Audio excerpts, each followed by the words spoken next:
Selamat pagi. Pagi. Sehat? Alhamdulillah. Sebelum belajar dimulai, salah satu pimpin doa. Monggo, Mas Aldi disiapkan. Sahabat, doa mulai. Waalaikumsalam. Assalamualaikum warahmatullahi wabarakatuh. Waalaikumsalam warahmatullahi wabarakatuh. Silakan ambil posisi. Siap, jadi duduk. Laksanakan. Siap. Oke, saya ingin aksen terlebih dahulu ya. Nanti ada yang bisa hadir. Gimana? Ada yang bisa hadir? Dodi. Ya. Berapa Dodi? Sakit. Sakit? Ya. Oke. Sudah berapa hari sakit? 2 hari. 2 hari. Ya.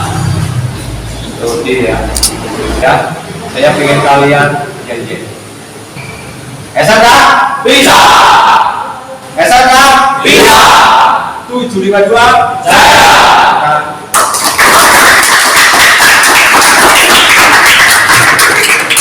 Setiap hari seharusnya kalian ada perubahan dalam arti apa? Perubahan dalam arti tingkah laku kalian. Karena kalian dididik di SMK, kamu harus siap untuk kerja, baik kerja maupun wirausaha. Mengingat materi yang kemarin, Mas Aldi, Sistem permasalahan itu sebagai sendirian karena upaya berbasis saling bergesekan aman menghasilkan panas yang tinggi. Namun berat lumasnya mengalir ke komponen tersebut sehingga mesin menjadi dingin. betul sekali. Mungkin ada pendapat yang lain. Saya Pak, Oke, ya, monggo.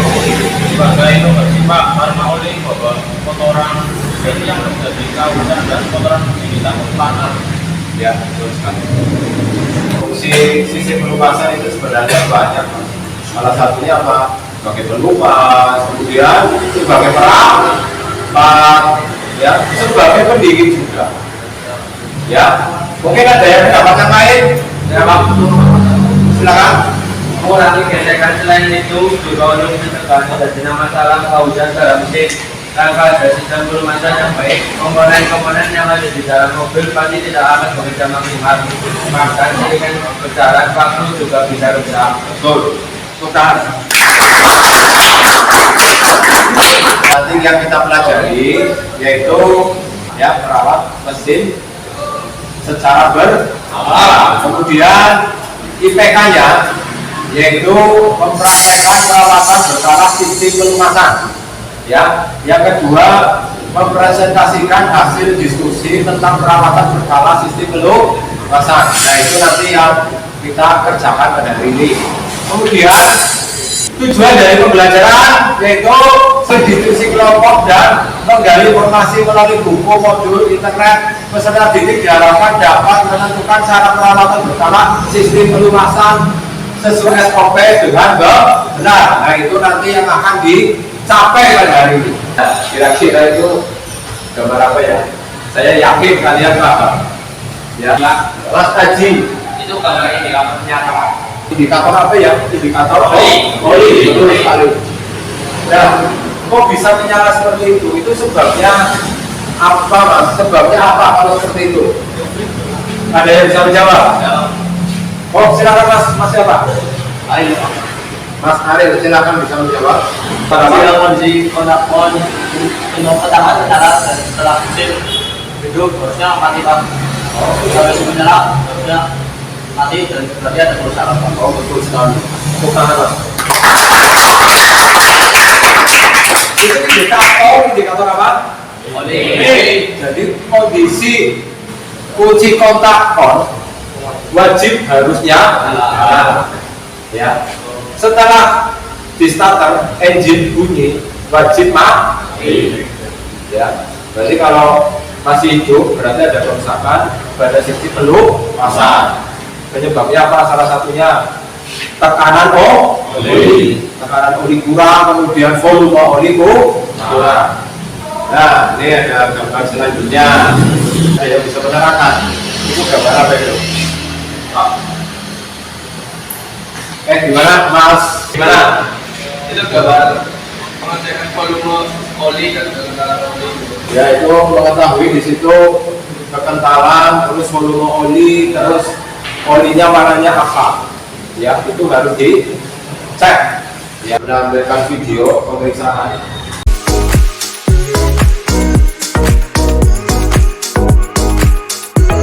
Kamu nanti cari permasalahannya khususnya di sistem pelunasan. Untuk kelompoknya seperti kemarin ya, pas pertemuan pertama ya, masih ingat ya? Silakan masing-masing kelompok untuk mengambil buku dan LKPD. Silakan kamu silakan kamu kerjakan untuk pengecekan engine. Silakan. Spider covernya dipasang dulu, spider cover.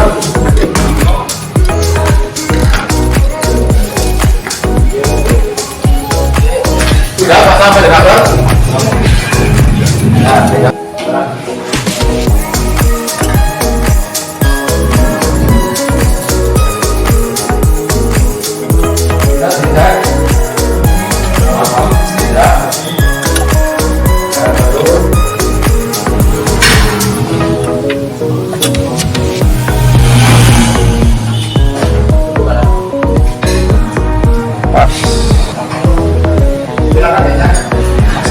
Bagus.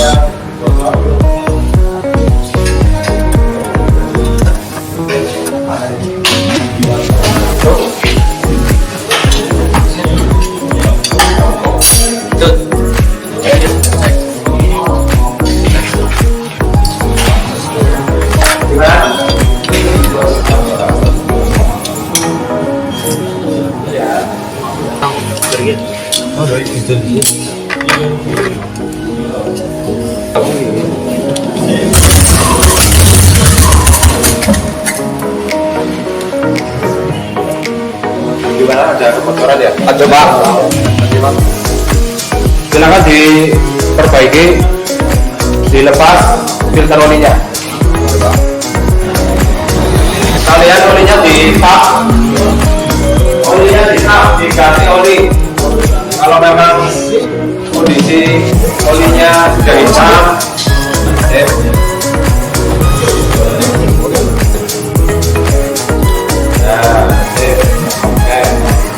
berarti itu kondisi oli sangat hitam ya. Ya Pak. Ya, Pak.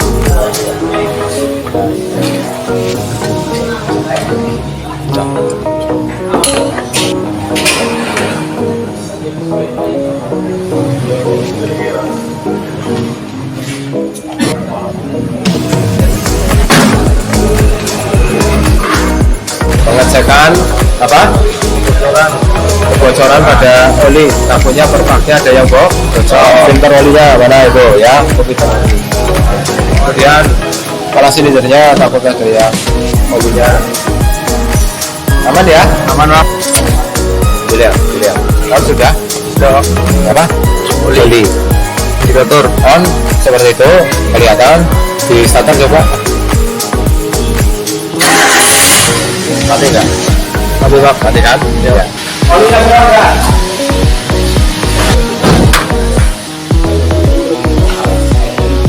Itu alatnya dibersihkan. Bersihkan alatnya.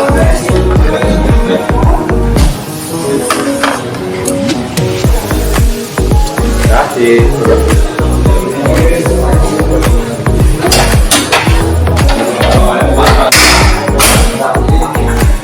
nanti kamu presentasikan di depan teman-teman kalian ya. Waalaikumsalam warahmatullahi wabarakatuh. Kelompok 1 ingin mempresentasikan hasil observasi dari praktek pengecekan oli. Pemeriksaan pada mesin kijang 5K, kondisi oli berwarna hitam dan untuk volume oli masih baik di antara batas maksimal dan minimal. Kami melakukan stik oli diangkat kemudian dibersihkan dengan kain lap. Masukkan kembali stik oli tersebut dan diangkat serta lihat kondisi volume, warna serta kekentalan oli tersebut kami atasi, yaitu oli kami ganti. Cara mengganti oli: siapkan nampan untuk mati oli di bawah karter, lepas tutup lubang untuk memasukkan oli, lepas baut karter oli, mulailah keluar dari lubang tersebut, lepas filter oli, tunggu sampai oli benar-benar habis. Cara memasukkan oli, tutup buat karter dengan kencang dan benar, pasang filter oli sebelum dipasang, kasih oli, masukkan oli, hidupkan mesin. Kondisi filter tidak perlu diganti karena tidak ada indikasi yang fatal. Perpak masih baik, tidak ada kebocoran pada oli. Kami hanya melakukan pembersihan kembali dengan kain lap bagian-bagian terlihat kotor. Demikian hasil diskusi kelompok kami. Terima kasih. Wassalamualaikum warahmatullahi wabarakatuh.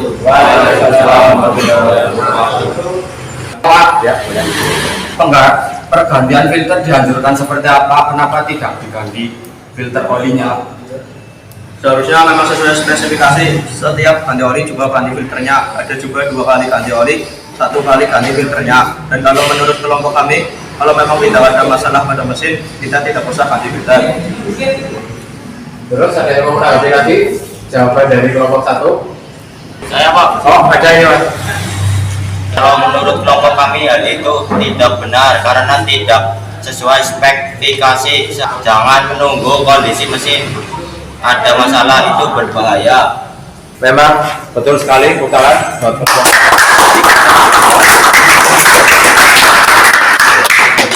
Putaran buat kelompok.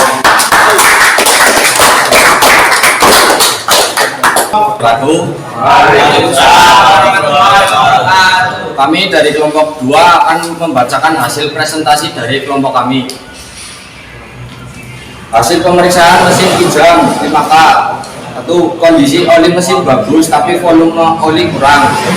Setelah mesin dihidupkan dan diperiksa, ternyata oli tidak melumasi bagian mesin bagian kepala silinder. Tindakan yang dilakukan kelompok kami: 1. Melakukan pemeriksaan pompa oli dan filter oli. 2. Dengan cara turas oli sampai habis. 3. Lepas ke 12 baut karter atau panci oli. 4. Lepas pompa oli dan bersihkan pompa oli dari kerak dari oli. Setelah diperiksa dan lihat dari hasil pemeriksaan kondisi pompa oli masih baik, ternyata oli tidak naik dikarenakan volume oli kurang dari standar. Hal itu dikarenakan ada kebocoran pada perpak. Untuk itu, dari kelompok kami melakukan perbaikan mengganti perpak yang bocor tersebut.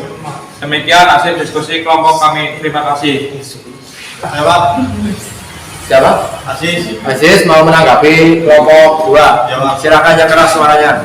Bagaimana cara pemeriksaan pompa oli masuk ke gedung dengan benar? Silakan dijawab. Masukkan pompa oli bagian lubang penghisap ke dalam oli, kemudian bagian ujung yang berkaitan dengan distributor diputar dengan menggunakan obeng min searah jarum jam.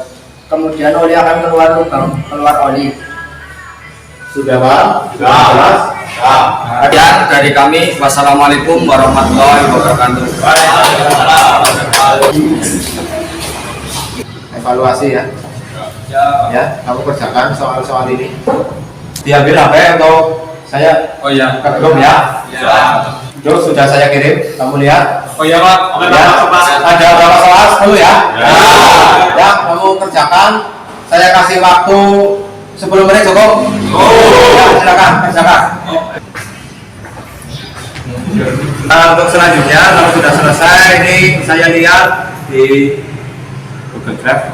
Silakan, ada yang mau menyimpulkan hasil dari materi hari ini? Tadi boleh silakan.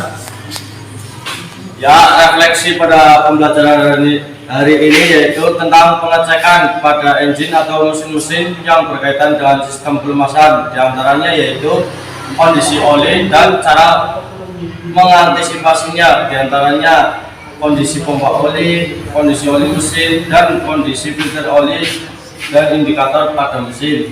Ya, betul sekali. Tepuk tangan buat.